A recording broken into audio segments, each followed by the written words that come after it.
Chapter 6, Section 6.3, Identities and Equations. Okay, the first one, we are asked to prove that cosh squared a minus sinh squared a is equal to 1. So we're going to go back to the definitions, exponential definition of cosh. So it's e to the power of a plus e to the power of minus a over 2. But it's been squared, minus, so this is the left hand side, e to the power of a minus e to the power of minus a over 2 squared.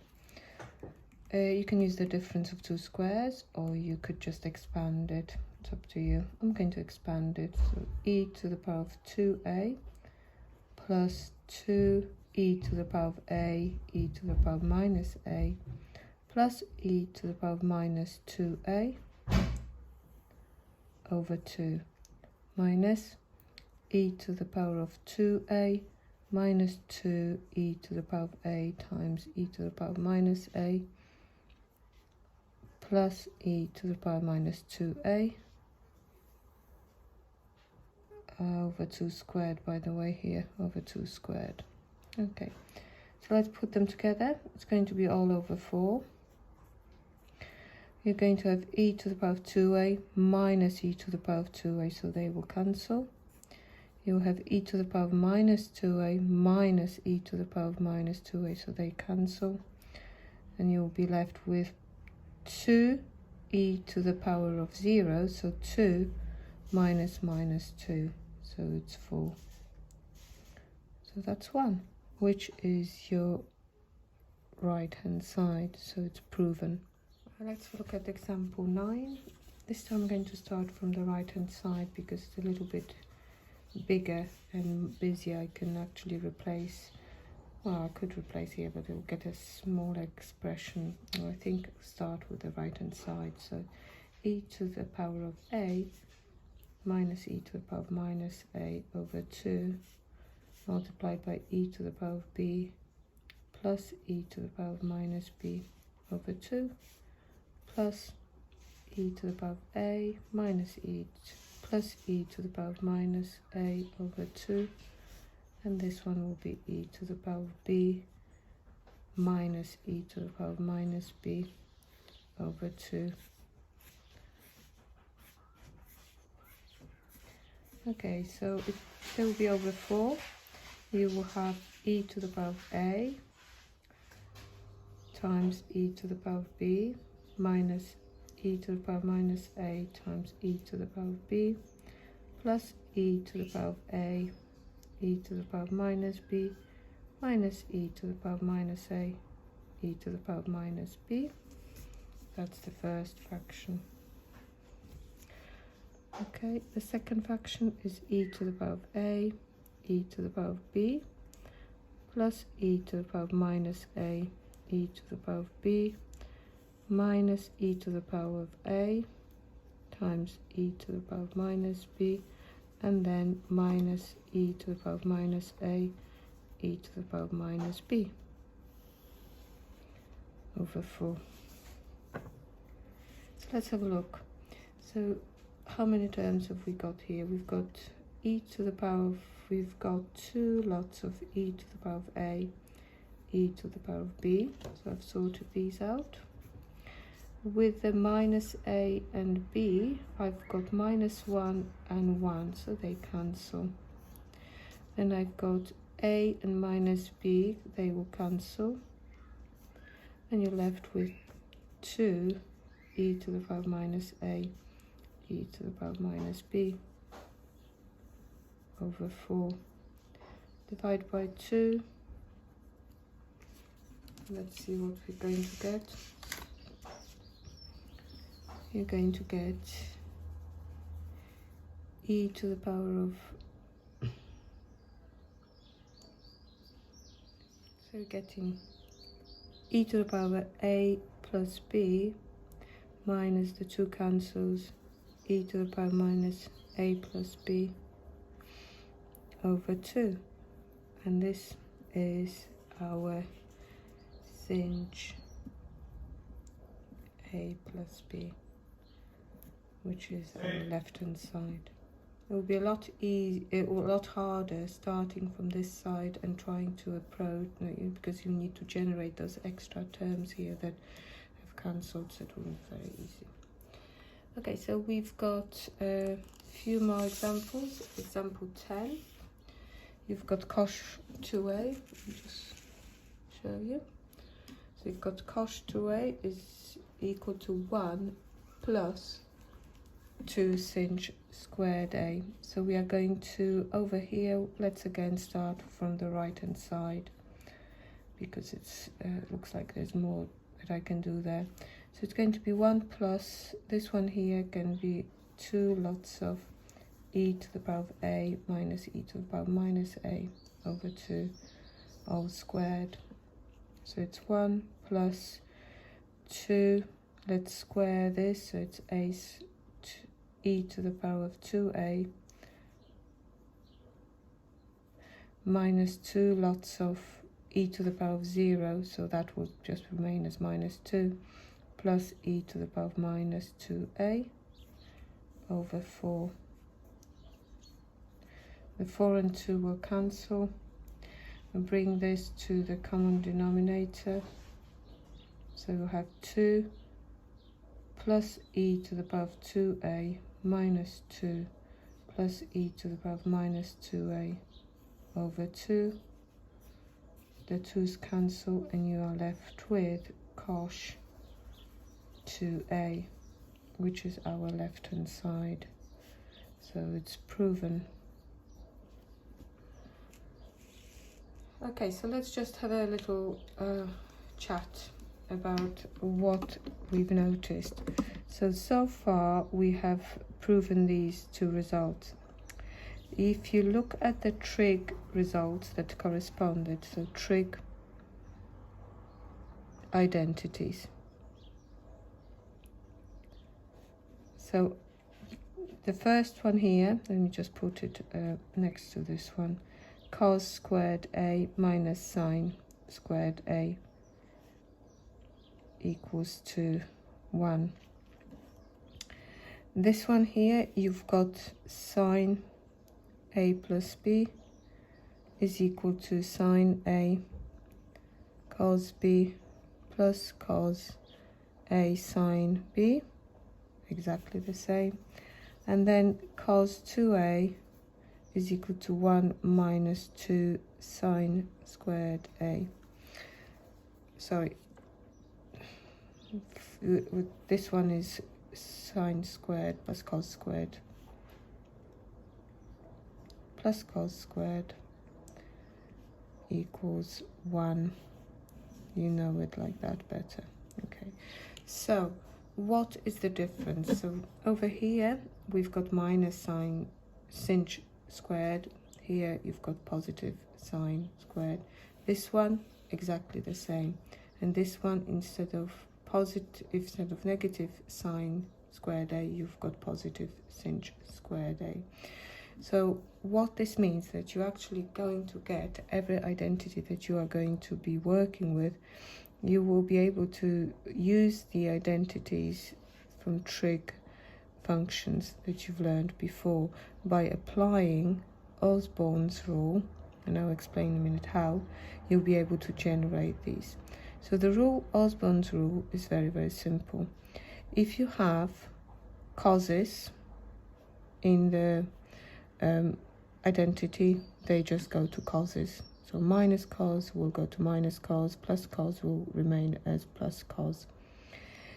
If you have sines, they will also go to sine, unless there is 2 sines times together. So you're going to replace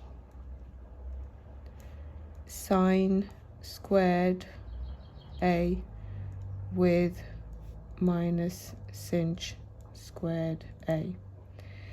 It could be a hidden sign. You could have tan squared a. Within this, you've got sine squared a in the numerator, so that will be replaced with minus tang squared a. So that's the rule. So you replace any product of two signs by a minus of the product of two cinches, or if it's implied, if it's hidden, you do the same like this. Okay, so this is why this one hasn't changed. This one has changed. Let's have a look at some more from these. Example 11, and yeah, example 11 only. So in the example 11, you've got cos 2a is equal to 2 cos squared a minus 1. So it's a double angle identity involving cos. You've got to write down the his brother in hyperbolic world. So we're going to find what cos 2a is. So have we got any signs? No. Have we got any hidden signs? No. So it remains as it is. There you go. With this one here, you've got to find his brother. We're in the hyperbolic world, so tan a minus b. Okay, tan has sign in it, but only one, so it can be replaced with tan. Tan b, the same. Tan b, and then you've got 1, stays the same. And then over here, you've got tan a and tan b. So tan a times tan b, if you were to write it in terms of signs, you would have sine a over cos a times sine b over cos b. So you have got two signs times together, so they will go to minus. So instead of plus, we'll have minus tan a tan b. It's quite a simple one because you've already invested your energy in learning all the trig identities, so now you'll be able to use them in for hyperbolic functions.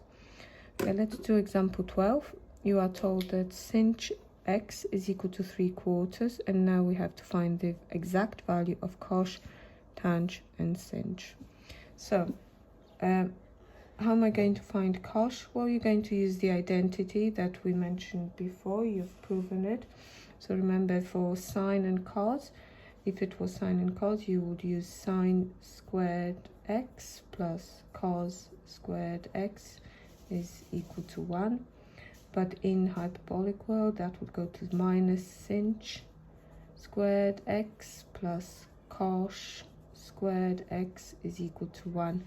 But they normally reverse it and put cos squared minus sinh squared. So I'll write it in this manner. Cos squared x minus sinh squared x is our identity that I'm going to use.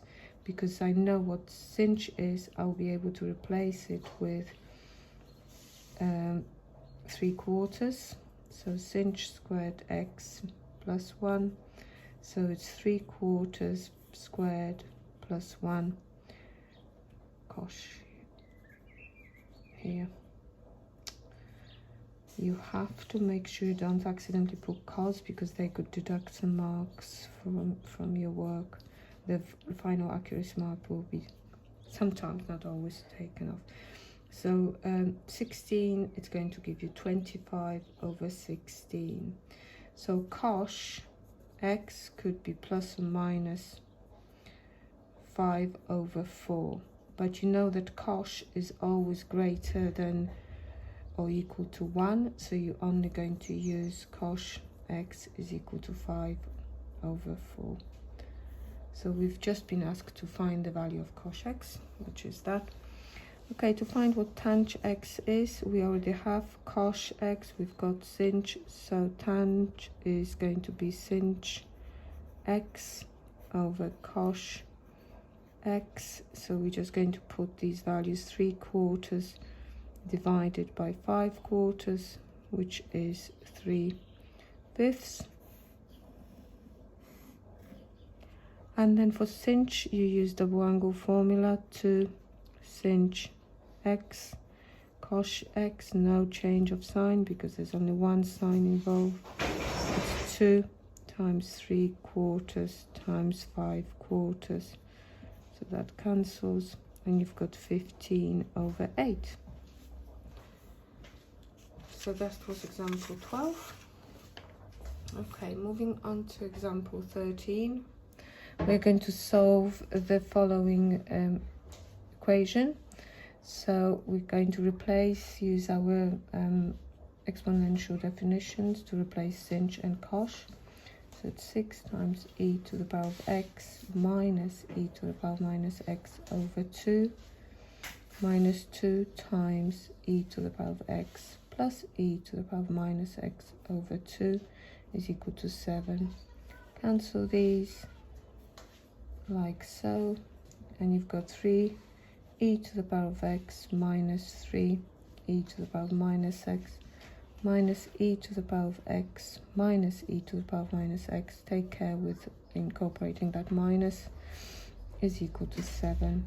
So we've got 2e to the power of x minus 4e to the power of minus x is equal to 7, multiplied by e to the power of x to have a quadratic 2e to the power of 2x.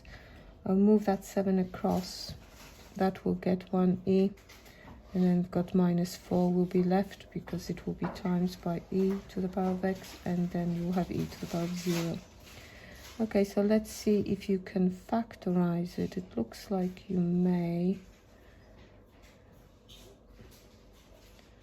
So 2 times that will give me 8, and if I got 1 here, that would work. And that's going to be minus, and that's plus. So you've got e to the power of x is equal to minus a half. We are going to reject this. E needs to be positive. E to the power of x is equal to 4. So x is equal to ln 4. Okay, they've asked us for exact value, and this is the solution. Okay, this is similar to kind of questions you get in your trigonometric chapter in year 1. Cosh squared needs to be replaced with sinh. So let's have a go at doing this. Your cosh, remember, you've got sine squared plus cos squared is equal 1. So this time we're going to have cosh squared x minus sinh squared x is equal to 1. So cosh squared x is equal to 1 plus sinh squared x. So you're going to substitute it, and you get 2 times 1 plus 2, keep forgetting h, sinh squared x minus 5 sinh x is equal to 5. So it's 2 sinh squared x minus 5 sinh x minus 3 is equal to 0. Let's see, that will again factorize. So it's 2 sinh x, you'll make 6 at the end, and then 5. So sinh x, that will go to 3, and that will have to go to 1. So you have minus and plus. Perfect. So your sinh x is equal to minus a half, and your sinh x is equal to 3. So what we can do here, we can use our definitions from the previous section. So for r sinh and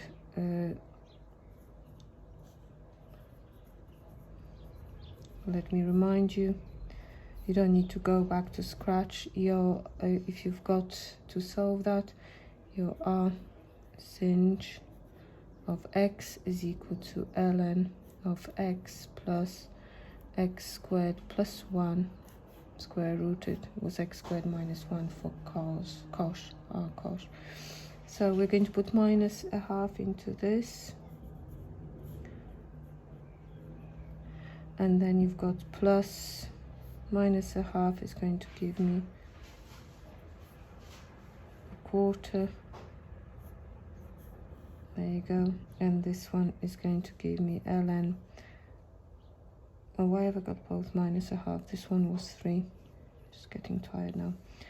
3 plus square root of 3 squared plus 1.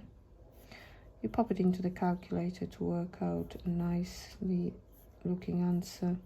That's going to be 5/4. So root 5/2. And this is just ln of 3 plus root 10. So you can, leave it like that, or you can bring it to the common denominator if you wish.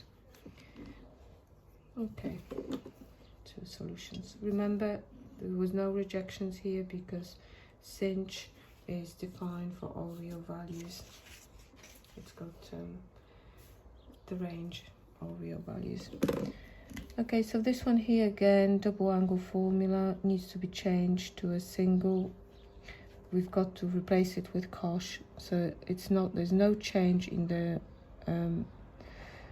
hyperbolic definitions from trig identity because you've got 2. There is no sign sinh is involved, so it's 2 cosh squared x minus 1. So it's 2 cosh squared x minus 1 minus 5 cosh x plus 4 is equal to 0. So you've got 2 cosh squared x minus 5 cosh x plus 3 is equal to 0. That will factorize again. Cosh x and then cosh x. We want 3 here and 1 here. That would work. Minus 2, yeah, and minus 3. So you've got cosh x is equal to 3/2, or cosh x is equal to 1. This one you don't even need to do much work because cosh 1, if you remember from the graph, this will happen for x equal to 0. But let's just check. The definition for cosh, if you use r cosh 3/2. So if you've got r cosh x, that was ln of x plus x squared minus 1 square rooted. Okay, so let's see okay, just a little bit of a warning here. This one here, this is the definition from in the formula booklet from what r cosh is, but we don't have r cosh, we have cosh. So here we'll include both plus and minus. Let's just do it slowly. So if you do that, you are undoing it, because when it's, the reason why this one here is because remember we only reflected half of cosh to get r cosh, so we only have one branch. But here we are looking for when our cosh, which looks like this, is equal to 3/2. So this time we are going to consider both solutions, so looking for those 2 values here. Okay, so r cosh 3/2, which is ln. So having this definition then in the textbook is not very helpful. In the formula booklet is not very helpful if you don't understand this little nuance. So 3/2 plus or minus 3/2 squared minus 1. So you've got ln 3/2 plus or minus 9/4 minus 4, so it's 5/4, so root 5/2. And this is the answer. The alternative would be to go back to scratch, so if you don't want to make a mistake, and then you would be solving this equation, which you can, once you practice it a few times, you can even put it into quadratic solver and help yourself with this. Okay, for this one, let's use the definition. So, this is clearly going to be 0, but let's just check.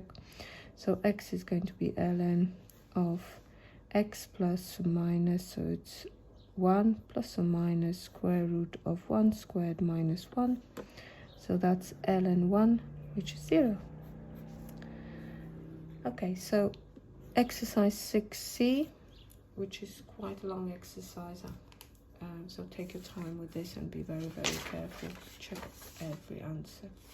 And then we're going for differentiation.